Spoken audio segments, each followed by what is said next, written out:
55 وصیت پیغمبر صلی الله علیه و سلم. به نام خداوند بخشنده مهربان.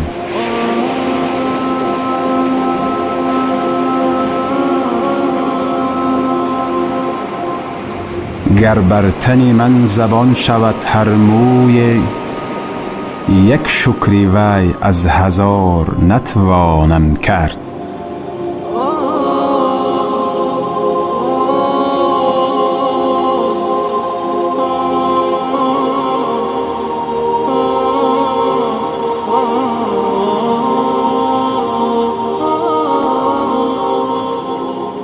ستایش خدا را که با فضل و کرمش اسلام عزیز را برایمان انعام نموده، از جمله امتان محمد مصطفی گردانده، دریای رحمت بیکنارش بر ما روانه، نوری پیغمبرش فرا گرفت جهان را. کسی که از ذکر خدا دور شد، در دنیا و آخرت بور شد.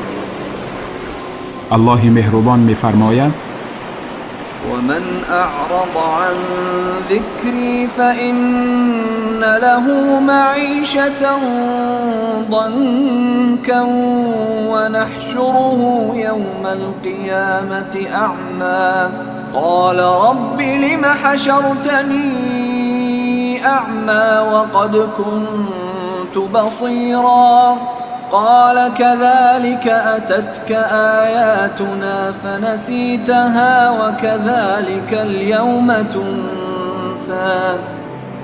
و هر که از یاد کردن من روگردان شود، پس برای او زندگانی تنگ بود و روز قیامت او را نابینا برانگیزیم.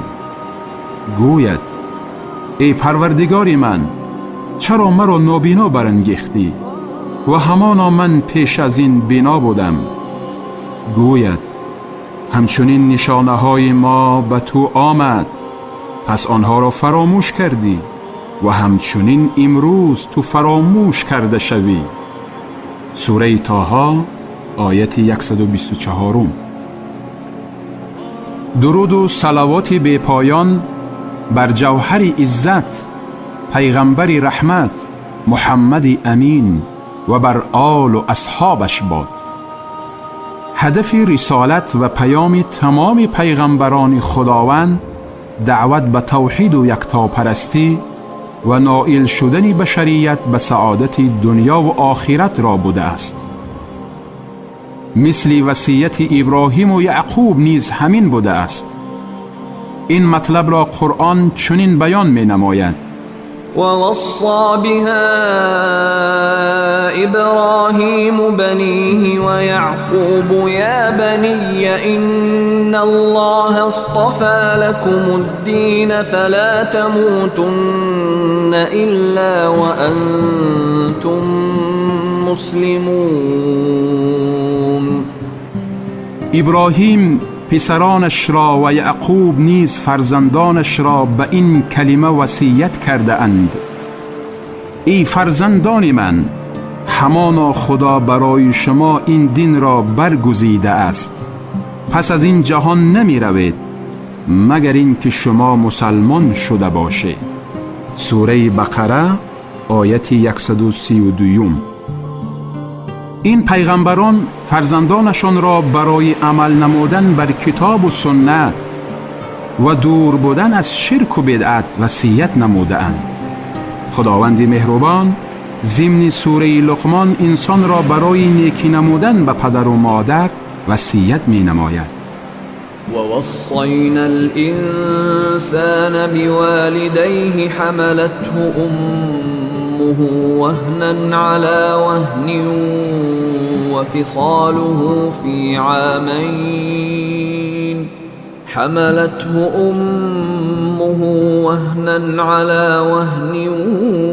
وفصاله في عامين أن اشكر لي ولوالديك إلي المصير. و آدمی را نسبت به پدر و مادری وی حکم فرموده ایم: مادرش وی را در حال سستی بالای سستی دیگر در شکم برداشته است و از شیر باز کردن او در 2 سال است. حکم فرمودیم که ما را و پدر و مادر خود را شکرگزاری کن، بازگشت به سوی من است. سوره لقمان آیت 14. البته مراد از وصیت خداوند در این آیت حکم خداوند است که انسان به پدر و مادر نیکی نماید. اسماعیل علیه السلام اهل خاندانش را وصیت و امر به ادای نماز می کرد. خداوند مهربان می فرماید: وكان يأمر أهله بالصلاة والزكاة وكان عند ربه مرضيا. و او یعنی اسماعیل خاندانش را به نماز و زکات امر می کرد. سوره مریم آیت 55. پس طبق برنامه قرآن و رویش پیغمبران پیشین، حضرت محمد صلی الله علیه و سلم توسط صحابگان امتش را وصیت می نمود. از ابو هریره رضی الله تعالی عنه روایت است که پیغمبر صلی الله علیه و سلم فرمودند که از من این کلمه ها یعنی وصیت ها را از خود می کند، سپس به آنها عمل می نماید یا تعلیم می دهد شخصی را که به آنها عمل می کند. ابو هریره رضی الله تعالی عنه فرمود: گفتم من ای پیغمبر خدا. پیغمبر خدا صلی الله علیه و سلم از دستم گرفت و 5 وصیت نمود. از حرام ها پرهیز نما، عابدترین انسان ها می شوی. به داده خداوند راضی باش، ثروتمندترین مردم می شوی. به همسایه‌ات نیکی نما، مؤمن واقعی می گردی. آنچه برای خود دوست می داری برای دیگران دوست بدار، مسلمان حقیقی می شوی. بسیار نخند، زیرا خنده زیاد قلب را می میراند. روایت ترمذی. بعضی صحابگان به خاطر محبت بیشتر نسبت پیغمبر صلی الله علیه و سلم هنگام روایت واژه یا اصطلاح اوصانی خلیلی یعنی دوستم وصیتم نمود را استفاده می بردند. البته این از روی محبتی که نسبت محمد صلی الله علیه و سلم داشتند با لفظهای شیرین او را ذکر و یادآوری می نمودند. در این رساله بعضی وصیت‌هایی را که صحابگان از حبیب خدا محمد صلی الله علیه و سلم شنیده بودند یا به آنها به واسطه خطاب نموده بود، از کتاب‌های معتبری نزد دانشمندان فنی حدیث اختیار نموده بعد تخریج و ترجمه به زبان ناب تاجیکی پیشکش دوستداران سنت پیغمبر صلی الله علیه و سلم نموده. در آخر از خداوند منان تمنای آن را دارم که این عمل را خالص برایش گرداند و در نامه حسناتمان ثبت نماید. یا خیر خلق الله، یا حبیب الله، یا رسول الله محمد.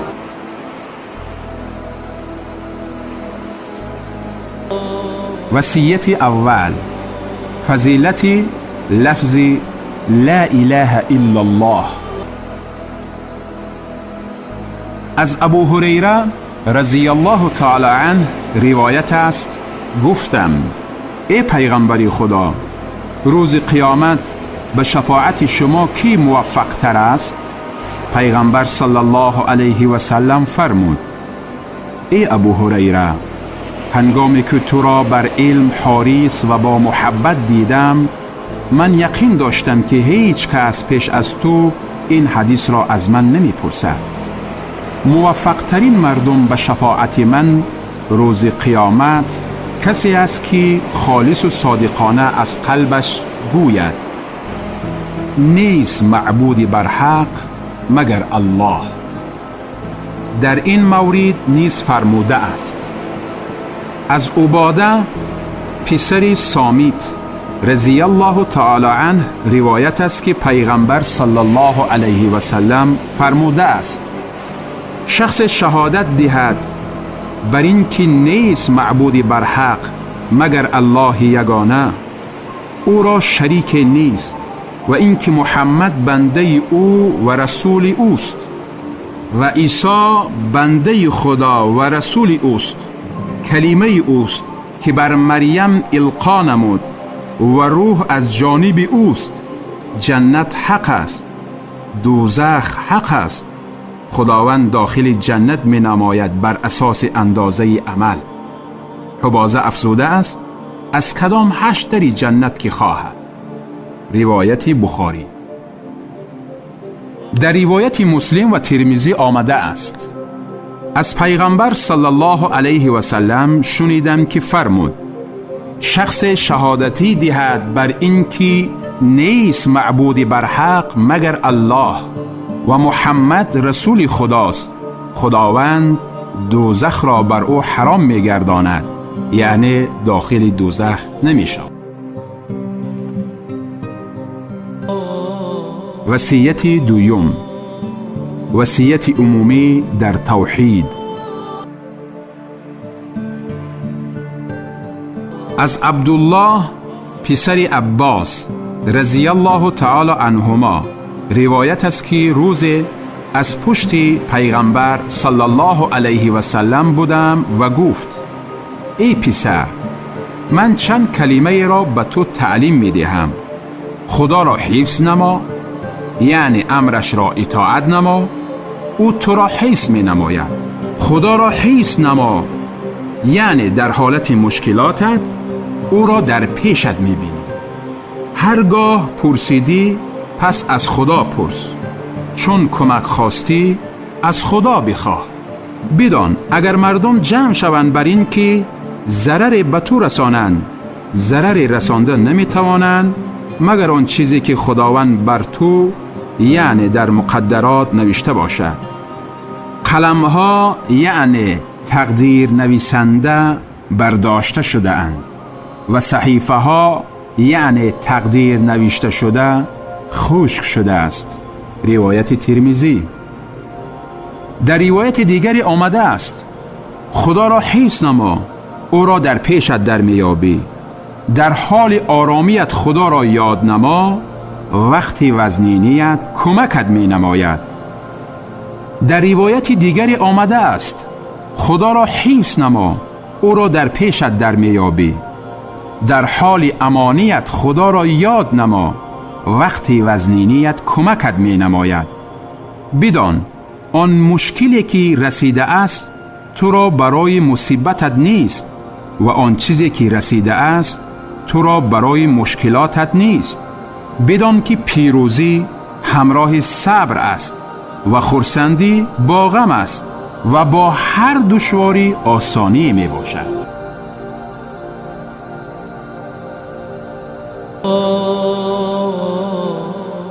وصیت سیوم، فضیلت طلب علم.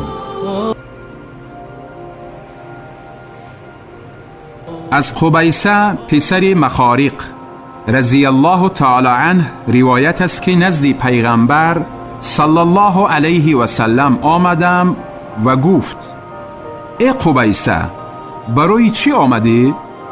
گفتم: عمرم بزرگ شد، جسمم سست شده است، آمدم تا چیزی را تعلیمم بدهی که خداوند از آن نفعم برساند. پیغمبر صلی الله علیه و سلم گفت: ای قبیسه، به نزد هر سنگ و درخت و گلی که گذر نمودم از خدا مغفرت می پرسیدند. ای قبیسه، هرگاه نماز بامداد را ادا نمودی پس بگو: سبحان الله العظیم و بحمده، یعنی پاک است خدای بزرگ و ستایش او راست. از کوری، پیسی و فلج ایمن میمانی. ای قبیسه، بگو: بار خدایا، به درستی که من از آن چیزی نزدت هست میپرسم و از فضلت بر من عطا نما و رحمتت را بر من زیاد نما و از برکتت بر من نازل نما. روایت احمد.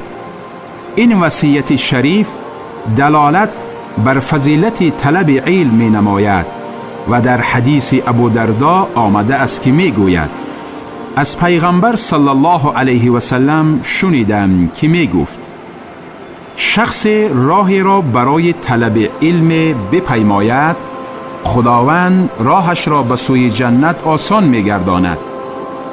به درستی که فرشتگان بالهایشان را بالای طالب علم به خاطر خوشنودیشان می گذارند. در حقیقت برای عالم تمام اهل آسمان و زمین حتی ماهیان در قعر آب طلب مغفرت می نمایند. در حقیقت فضیلت عالم نسبت به عابد مثل ماه شب 14 بر دیگر ستارگان است. در حقیقت عالمان میراثبران پیغمبران هستند و پیغمبران از خود دینار و درهم میراث نگذاشتند. پیغمبران علم را از خود میراث گذاشتند. پس شخص از این میراث بگیرد حصه بسیار بگیرد. روایت ترمذی و ابن حبان. وصیت چهارم نیز در فضیلت علم. از صفوان پسر اسال رضی الله تعالی عنه روایت است که نزد پیغمبر صلی الله علیه و سلم آمدم و او در مسجد بر چادری سرخ تکیه کرده بود. پس گفتم ای پیغمبر خدا من برای طلب علم آمده ام. پیغمبر صلی الله علیه و سلم گفت مرحبا به طالب علم. به درستی که فرشته ها با بالهایشان طالب علم را می پوشانند و سایه می افکنند. سپس فرشته ها بالای هم اطراف او را بگیرند به خاطر علم آموزیش از محبت تا آسمان برسند. روایت احمد و طبرانی.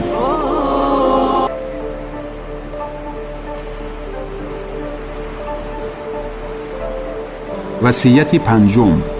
فضیلت سجده کردن برای خدا. از معدان پسر ابو طلحه رضی الله تعالی عنه روایت است که ثوبان مولای پیغمبر صلی الله علیه و سلم را واخوردم و گفتم مرا از عمل خبر نما که چون آن را انجام دادم داخل جنتم نماید. یا گفت از عملی که خدا دوستش می دارد. ثوبان سکوت نمود. سپس دوباره پرسیدم و سکوت نمود. باری سیوم پرسیدم و ثوبان در جواب گفت این سؤال را از پیغمبر صلی الله علیه و سلم پرسیدم و پیغمبر صلی الله علیه و سلم فرمود تو بسیار سجده نما، زیرا هرگاه خدا را یک سجده نمایی با آن یک درجه تو را می بردارد و یک خطای تو را می بخشد. روایت مسلم و ترمذی. در این باب از عباده پسر صامت رضی الله تعالی عنه روایت است که پیغمبر صلی الله علیه و سلم فرموده است هر بنده که خدا را یک سجده نماید خداوند برایش به آن یک نیکی بنویسد و یک گناهش را می بخشد و یک درجه عطا نماید. پس سجده را بسیار نمایید. روایت ابن ماجه. از حذیفه رضی الله تعالی عنه روایت است که پیغمبر صلی الله علیه و سلم فرموده است دوست داشته ترین حالت بنده نزد خداوند آن است که او را در سجده بیند که رویش را در خاک گذاشته است. روایت طبرانی. وصیت ششم. فضیلت صدقه کردن. از کعب پسر عجره رضی الله تعالی عنه روایت است که پیغمبر صلی الله علیه و سلم فرمود ای کعب پسر عجره گوشت و خون یعنی جسمی که از حرام نشأ و نما یافته است داخل بهشت نمی شود. آتش به آن سزاوارتر است. ای کعب پسر اجره، مردم دو قسم صبح کننده اند. یک گروه در آزاد نمودن جانشان از عذاب و گروه دیگر هلاک کننده جانشانند. ای کعب پسر اجره، نماز سبب نزدیک شدن به خدا و روزه بردارنده پرده از عذاب اوست. صدقه خاموش می نماید عذاب گناه را، آنچنانی که غبار از سنگ سفته برده می شود. روایت ابن حبان. از معاذ پسر جبل رضی الله تعالی عنه روایت است که در یک سفر همراه پیغمبر صلی الله علیه و سلم بودم. پس این حدیث را ذکر نمود تا آنجایی که گفت که پیغمبر صلی الله علیه و سلم فرمود: آیا تو را بر درهای خیر دلالت نمایم؟ گفتم: آره ای پیغمبری خدا. پیغمبر صلی الله علیه و سلم فرمود: روزه پرده از دوزخ است و صدقه خاموش می نماید عذاب گناه را، آنچنانی که آب آتش را خاموش می نماید. روایت ترمذی. از عقبه پسر عامر رضی الله تعالی عنه روایت است که پیغمبر صلی الله علیه و سلم فرمودند: به درستی که صدقه برای صاحبش گرمی قبر را خاموش می نماید و مؤمن روز قیامت در سایه صدقه اش پناه می برد. روایت طبرانی. میمونه دختر سعد رضی الله تعالی عنها روایت می نماید که گفتم: ای پیغمبری خدا، درباره صدقه مرا فتوا بده. پیغمبر صلی الله علیه و سلم فرمود: صدقه پرده از آتش دوزخ است برای کسی که آن را به امید ثواب و به خاطر خدا انجام داده باشد. روایت طبرانی.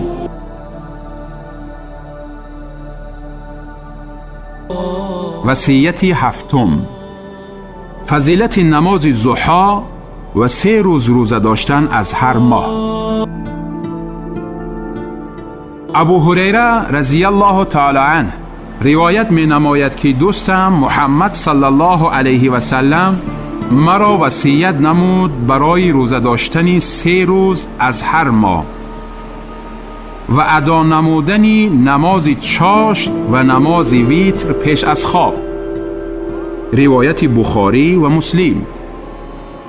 در روایت دیگر ابو هریره رضی الله تعالی عنه گفته است: دوستم پیغمبر صلی الله علیه و سلم مرا به 3 کار وصیت نمود که آنها را ترک نمی کنم.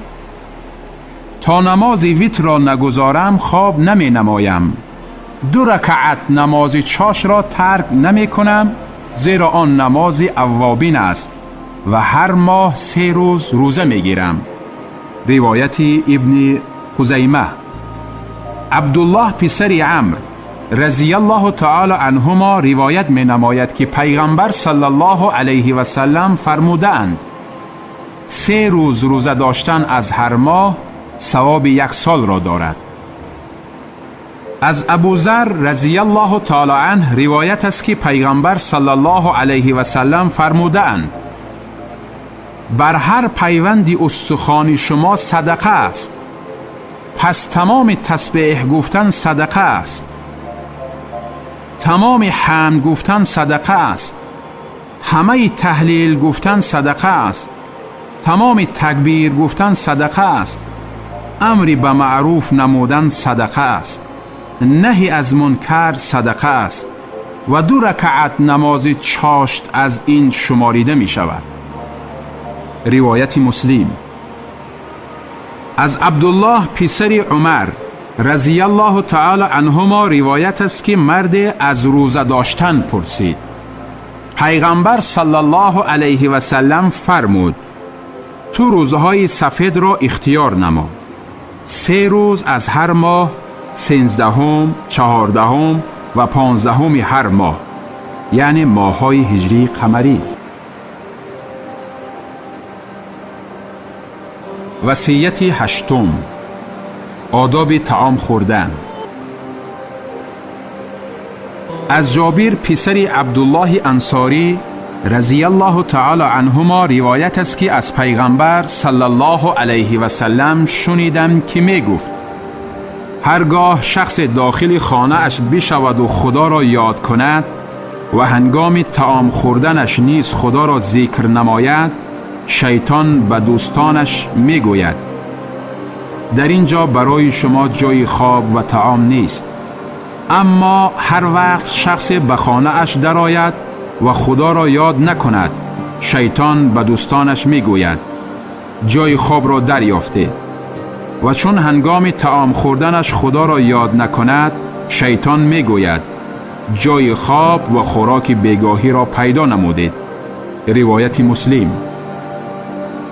از حذیفه پسر یمان رضی الله تعالی عنه روایت است که هر وقت با پیغمبر صلی الله علیه و سلم طعام خوردنی می شدیم تا پیغمبر صلی الله علیه و سلم به طعام دست دراز نمی کرد، ما دست دراز نمی کردیم.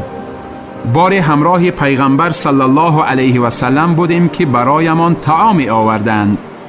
ناگهان زنی به این طعام با شتاب به ذکر خدا دست دراز کردنی شد، ولی پیغمبر صلی الله علیه و سلم او را از این عمل منع نمود. سپس اعرابی آمد و با شتاب به ذکر خدا به طعام دست دراز کردنی شد، او را نیز پیغمبر صلی الله علیه و سلم منع نمود. سپس پیغمبر صلی الله علیه و سلم فرمود شیطان حلال می شمارد طعامی را که در آن نام خدا ذکر نشود. شیطان این زن را آورد تا طعام را برایش حلال نماید، پس من او را منع نمودم. سپس این اعرابی را آورد تا طعام را برای خویش حلال نماید و او را نیز منع نمودم. سوگند به ذاتی که جان من در ید اوست، دست شیطان و این دو دست، یعنی دست زن و اعرابی، در دست من می باشند. سپس پیغمبر صلی الله علیه و سلم نام خدا را ذکر نمود و طعام خورد. روایت مسلم.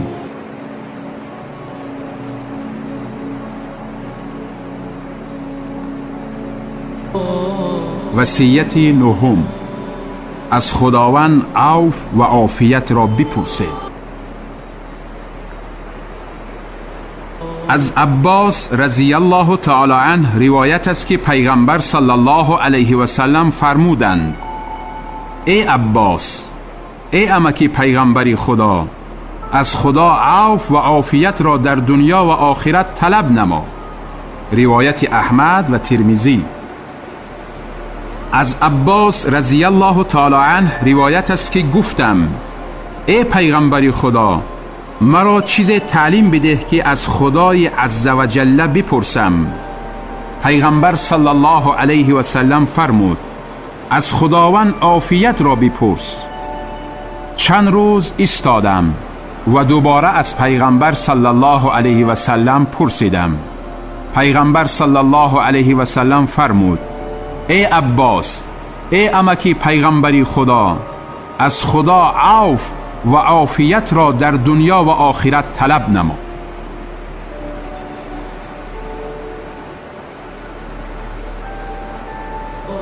وصیت دهم: فضیلت روزه. از ابو امامه رضی الله تعالی عنه روایت است که گفتم ای پیغمبری خدا، مرا به عمل امر نما که به سبب آن داخل جنت شوم. پیغمبر صلی الله علیه و سلم فرمود روزه بگیر زیرا همتای ندارد. گفتم ای پیغمبری خدا، مرا به عمل امر نما. پیغمبر صلی الله علیه و سلم فرمود روزه بگیر زیرا همتای ندارد. گفتم ای پیغمبری خدا، مرا به عمل امر نما. پیغمبر صلی الله علیه و سلم فرمود روزه بگیر زیرا مثل و مانند ندارد. روایت نسائی و ابن خزیمه.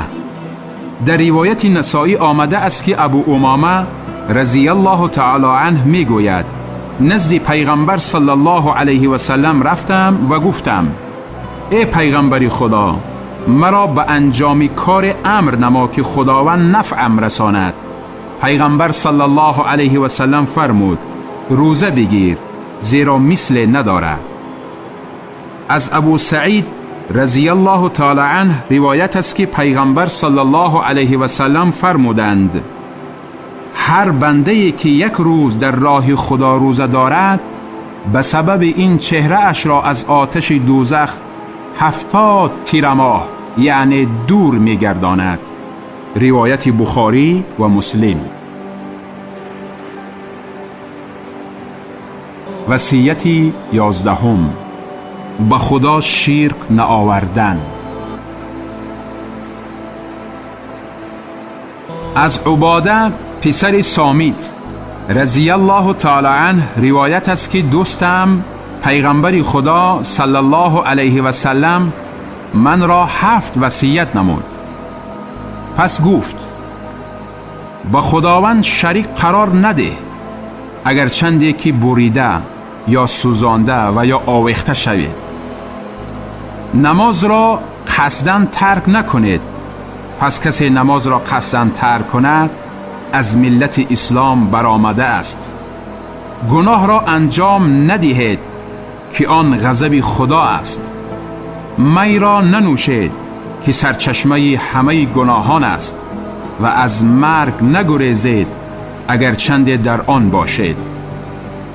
نافرمانی پدر و مادرت را نکن و اگر چند امر نمایند که از دنیا بیرون شو، پس بیرون شو. نظارت را از اهل خانواده ات ترک مکن و در آنها با انصاف باش. روایت طبرانی.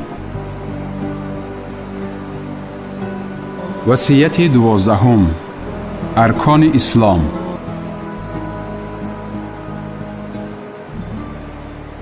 روایت از معاذ پسر جبل رضی الله تعالی عنه است که در یکی از سفرها همراه پیغمبر صلی الله علیه و سلم بودم. روز نزد پیغمبر صلی الله علیه و سلم بودم در حالی که راه می رفتیم و گفتم ای پیغمبری خدا، مرا از عمل خبر نما که به سبب انجام آن داخل جنت شوم و از دوزخ دور شوم. پیغمبر صلی الله علیه و سلم فرمود در حقیقت از مسئله بزرگ پرسیدی و آن آسان است بر کسی که خداوند آسانش گرداند. خدا را عبادت نما و به او شریک قرار مده. نماز را برپا دار، زکات مال را ادا نما، روزه ماه رمضان را بدار و حج خانه خدا را ادا نما. سپس پیغمبر صلی الله علیه و سلم فرمود آیا تو را بر درهای خیر دلالت نمایم؟ روزه پرده از دوزخ است و صدقه خاموش می نماید گناه را آنچنانی که آب آتش را خاموش می نماید. نماز شخص در نیم شب و سپس آیت قرآنی را تلاوت نمود. پهلوهایشان از خوابگاه ها دور می مانند، به ترس و امیدواری پروردگار خود را می خوانند و از آن چه به آنها روزی داده ایم خرج می کنند. سوره سجده آیت 16 تا آیت عمل می نمایند تلاوت نمود. سپس پیغمبر صلی الله علیه و سلم فرمود آیا تو را از سرچشمه و ستون و قله کار خبر کنم؟ گفتم بله ای پیغمبری خدا. پیغمبر صلی الله علیه و سلم فرمود سرچشمه کار اسلام است، ستون آن نماز است و قله آن تلاش در دین است. سپس پیغمبر صلی الله علیه و سلم فرمود آیا تو را به سرور این کار خبر کنم؟ گفتم آره ای پیغمبری خدا. پیغمبر صلی الله علیه و سلم زبانش را گرفت و گفت این را یعنی زبان را نگاه دار. گفتم ای پیغمبری خدا، ما هرچی میگوییم به عذاب گرفتار میشویم؟ پیغمبر صلی الله علیه و سلم گفت مادرت از تو جدا باد. مردم به دوزخ به چهره‌هایشان انداخته نمی‌شوند مگر به سبب بدی زبانشان. روایت احمد و ترمذی.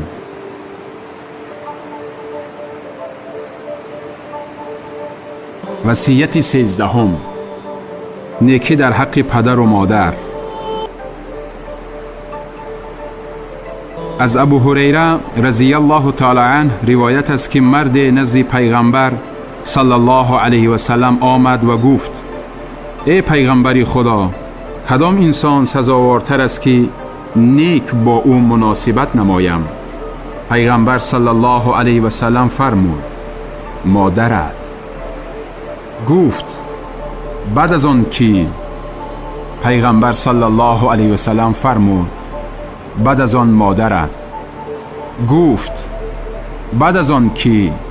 پیغمبر صلی الله علیه و سلم فرمود: بعد از آن مادرت. آن مرد گفت: بعد از آن کی؟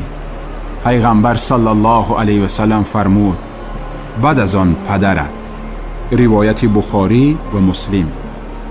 از ابو هریره رضی الله تعالی عنه روایت است که پیغمبر صلی الله علیه و سلم فرمودند: زیان و خسارت باد، سپس زیان و خسارت باد، سپس زیان و خسارت باد شخصی را که پدر و مادر یا یکی از آنها را در می‌یابد و داخل جنت نمی شود. یعنی خدمت و رضای پدر و مادر سبب داخل شدن به جنت است. روایت احمد و مسلم.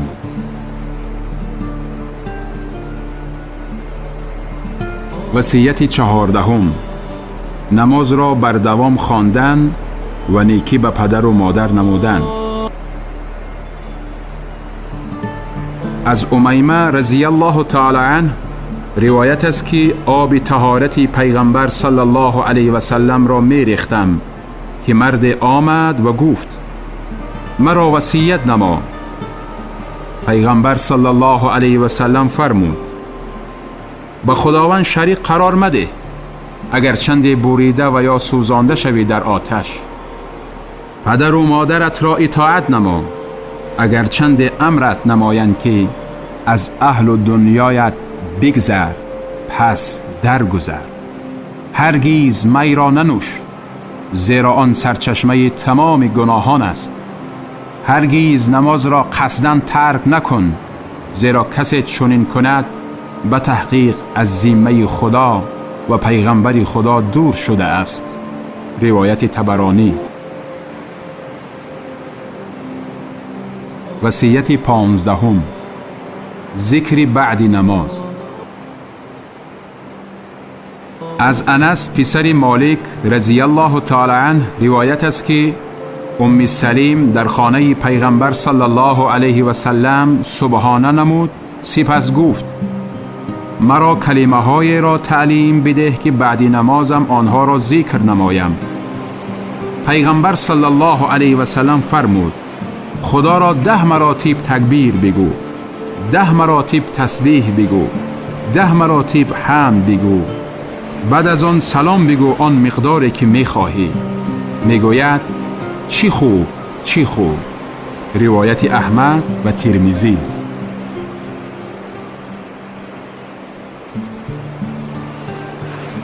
وصیت 16. دعای بعد نماز.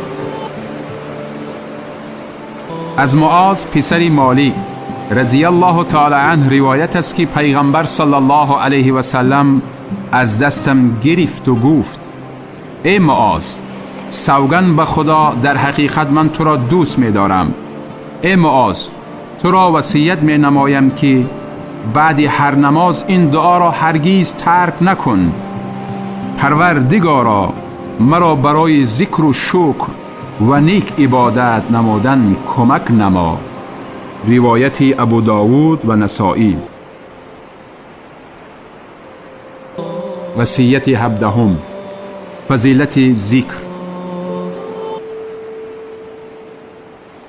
از عبدالله پسر بصر رضی الله تعالی عنه روایت است که مرد گفت: ای پیغمبر خدا، حکمهای اسلام بر من بسیار شده است، پس مرا کاری را تعلیم بده که با آن مشغول شوم. پیغمبر صلی الله علیه و سلم فرمود همیشه زبانت به ذکر خدا تر یعنی مشغول باشد. روایت ترمذی و ابن حبان. وصیت 18 فضیلت ذکر خدا.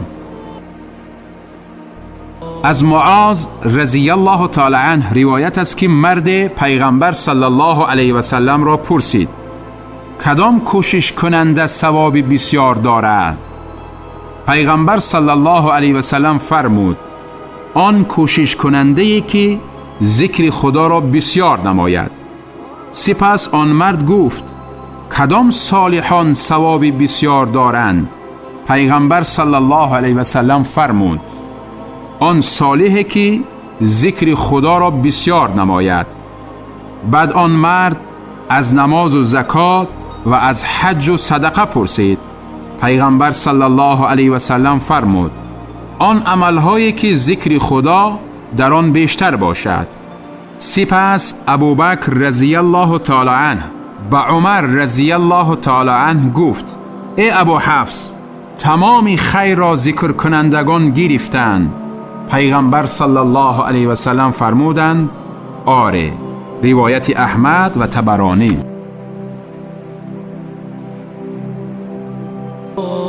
وصیت 19 ترک گناه نمودن. از مادر انس رضی الله تعالی عنها روایت است که گفت ای پیغمبر خدا مرا وصیت نما. پیغمبر صلی الله علیه و سلم فرمود گناه را ترک نما زیرا بهترین هجرت است. فرضها را همیشه انجام بده زیرا بهترین تلاش است. ذکر خدا را بیشتر نما زیرا دوست داشته ترین عملی که نزد خداوند است و انجامش میدهی. روایت طبرانی.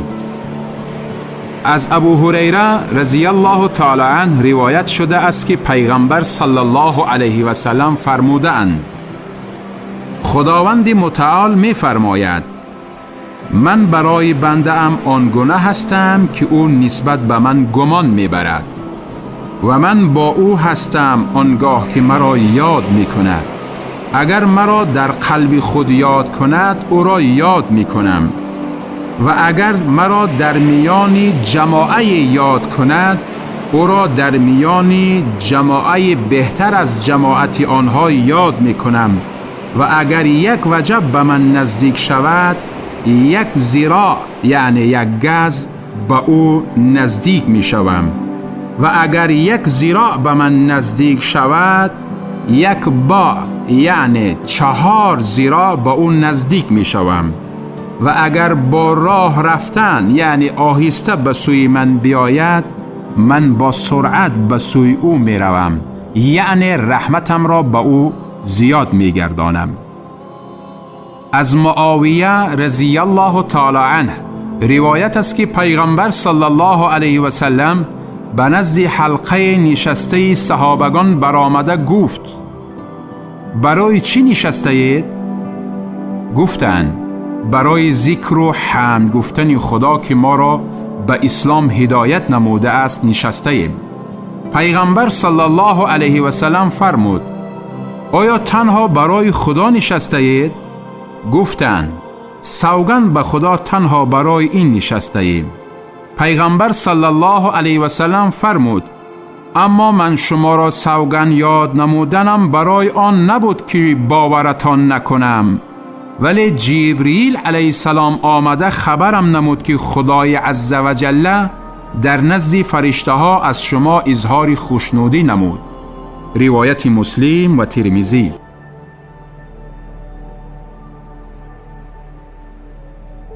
وصیت 20 فضیلت 2 رکعت نماز بامداد. از عبدالله پسر عمر رضی الله تعالی عنهما روایت است که مرد گفت ای پیغمبر خدا مرا بر عمل دلالت نما که خداوند ثوابم عطا نماید. پیغمبر صلی الله علیه و سلم فرمود 2 رکعت یعنی سنت نماز بامداد را همیشه ادا نما، زیرا این 2 رکعت فضیلت دارد. روایت طبرانی. از عبدالله پسر عمر رضی الله تعالی عنهما روایت است که پیغمبر صلی الله علیه و سلم فرمودند 2 رکعت یعنی سنت نماز پیش از بامداد را ترک نکنید، زیرا در این 2 رکعت مژده ها است. از عایشه رضی الله تعالی عنها روایت است که پیغمبر صلی الله علیه و سلم فرمود 2 رکعت نماز بامداد از دنیا و آنچه در دنیا است بهتر است. روایت مسلم. وصیت 21. در نماز به هر طرف میل نکن. از انس رضی الله تعالی عنه روایت است که پیغمبر صلی الله علیه و سلم فرمود ای پسرکم، در نماز به هر طرف میل نکن، زیرا میل نمودن در نماز هلاکت یعنی کم شدن ثواب است. روایت ترمذی. از ابو هریره رضی الله تعالی عنه روایت است که پیغمبر صلی الله علیه و سلم فرمودند چون بنده در نماز قائم شود پس او در پیش خداوند رحمان است. پس هر وقت میل نماید خداوند تعالی می گوید ای فرزند آدم، به سوی کی میل می نمایی؟ به سوی بهتر از من؟ ای فرزند آدم، به نمازت روی گردان، زیرا من بهترم از آن چیزی که تو میل داری.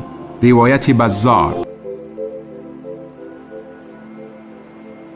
وصیت 22. فضیلت اخلاص.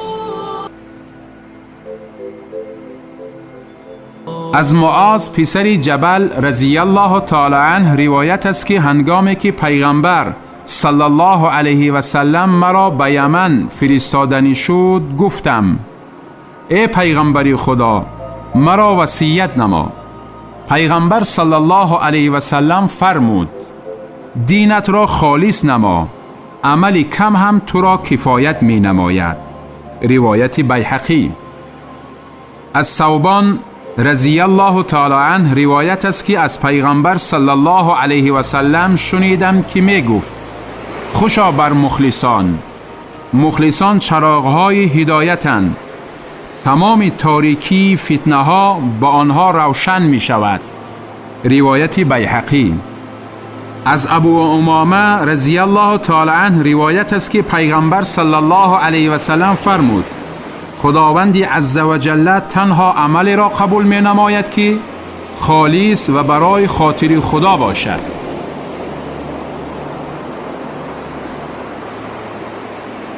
وصیت 23.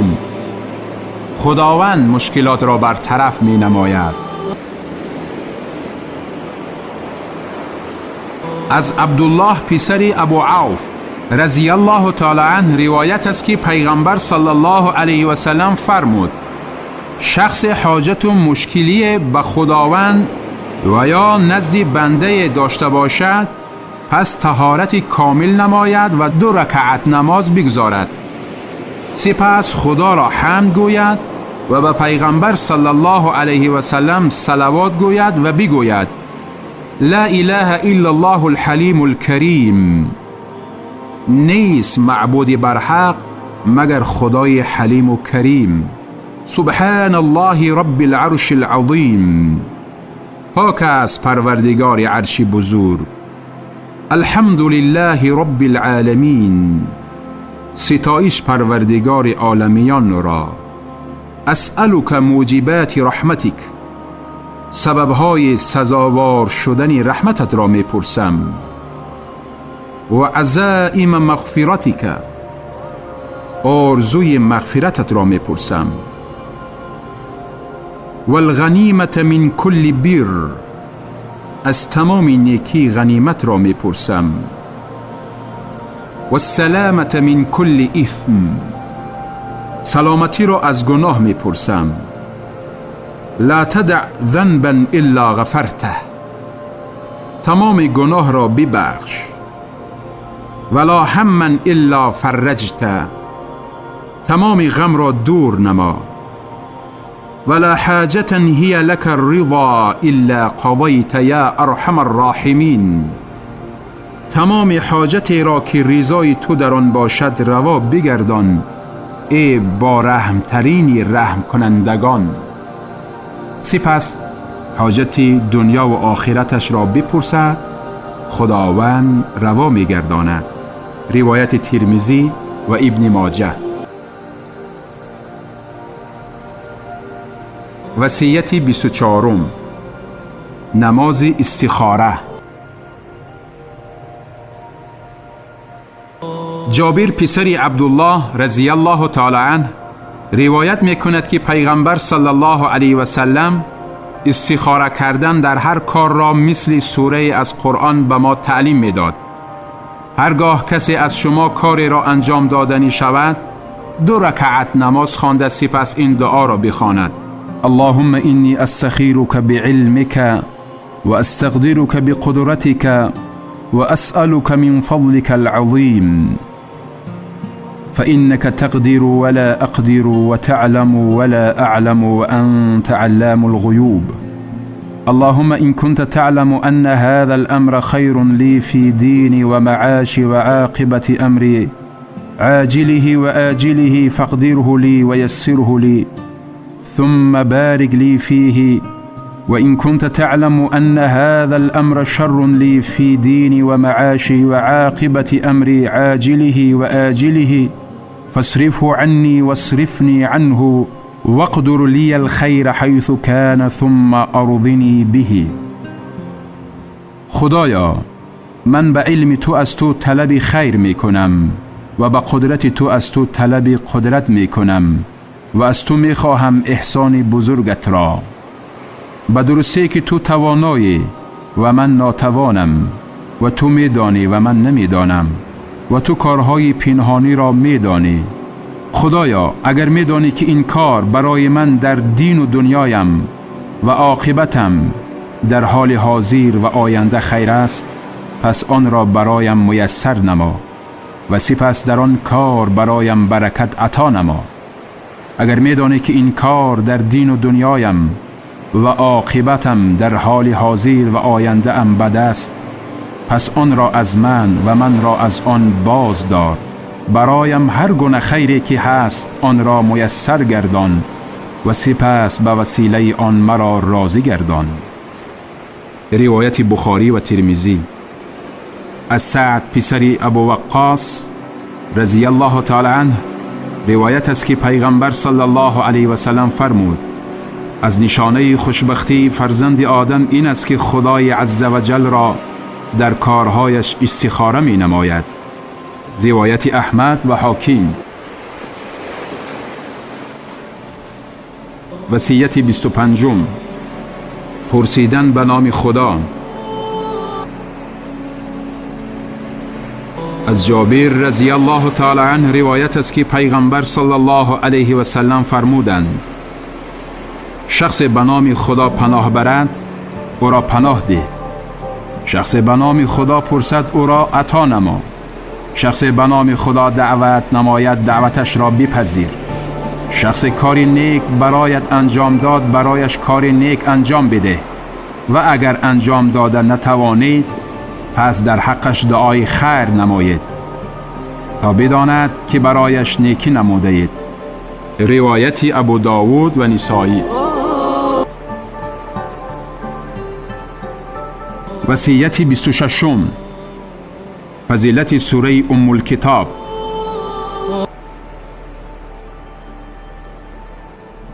از ابو سعید رافع پسر معلا رضی الله تعالی عنه روایت است که در مسجد نماز می گذاشتم. پس مرا پیغمبر صلی الله علیه و سلم به نزدش دعوت نمود، او را جواب ندادم. سپس بعد نماز آمدم و گفتم: ای پیغمبر خدا، نماز می گذاریدم. پیغمبر صلی الله علیه و سلم فرمود: آیا خدا نفرموده است ای مؤمنان چون خدا و رسول شما را برای آن چیز که شما را زنده دل می سازد بخواند قبول کنید؟ و بدانید که خدا در میان مرد و دل او حائل می شود و بدانید که به سوی او برانگیخته خواهید شد. سوره انفال آیت 24. آیا بزرگترین سوره قرآن را به تو تعلیم بدهم پیش از مسجد برآمدنت؟ پس از دستم گرفت و هنگامی که از مسجد برآمدنی شدیم گفتم: ای پیغمبری خدا، گفتی بزرگترین سوره قرآن را به تو تعلیم میدهم. پیغمبر صلی الله علیه و سلم فرمود: الحمد لله رب العالمین. این 7 آیت، 7 فضیلت، حمد خدا و قرآن بزرگ است که به من آورده شده است. روایت بخاری و ابو داود. از ابو هریره رضی الله تعالی عنه روایت شده است که پیغمبر صلی الله علیه و سلم فرمودند: هر که نماز بخواند و در آن سوره ام القرآن، سوره فاتحه و یا خود حمد را نخواند، نمازش کامل نیست. این نکته را 3 بار فرمودند. نمازش ناقص است، یعنی کامل نیست. من از پیغمبر صلی الله علیه و سلم شنیدم که می فرمود: خداوند متعال می فرماید: نماز را بین خود و بنده ام به 2 قسم تقسیم کرده ام و برای او هر آنچه که طلب کند بخواهد هست و برآورده می کنم. وقتی بنده می گوید سپاس و ستایش شایسته پروردگار جهانیان است، خداوند متعال می فرماید: بنده ام مرا سپاس و ستایش کرد. وقتی بنده می گوید خداوند بخشنده و مهربان است، خداوند متعال می فرماید: بنده ام مرا ستود. وقتی بنده می گوید خداوند صاحب روز سزا و جزاست، خداوند می فرماید: بنده ام مرا به بزرگی یاد کرد، مرا تمجید کرد. 1 بار هم فرموده اند: بنده ام کار را به من واگذار کرد. وقتی می گوید تنها تو را عبادت می کنم و تنها از تو کمک و یاری می خواهم، خداوند می فرماید: این بین من و بنده ام است و برای بنده ام هست هر چی می طلبد. وقتی می گوید ما را به راه راست هدایت کن، راه کسانی که به آنها نعمت داده ای، نه راه کسانی که موردی خشم قرار گرفتند و نه راه گمراهان، خداوند می فرماید: این برای بنده ام هست و برای اوست آنچه طلب می کند. روایت مسلم و ترمذی.